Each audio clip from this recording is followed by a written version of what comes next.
香港人一半都有膽固醇高啦。如果你眼皮下邊啲脂肪粒係多咧，你好有機會都係。Dr. Wu 啊，膽固醇高其實有冇跡象㗎？衛生署個健康調查咧，發現香港人一半都有膽固醇高啦。但係重點係原來當中70%都唔知道自己有膽固醇高，係未經診斷嘅。咁有咩症狀咧？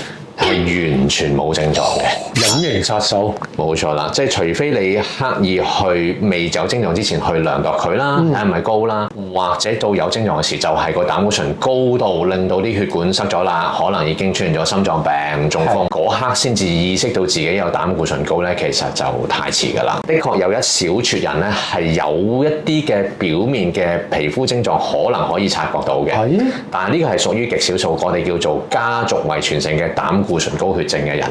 其實個數量係唔係好多，比例上影響到嘅膽固醇高病人為少數嘅，但係呢啲人咧個壞膽醇係高，唔係高少少，係高用倍數嚟計嘅。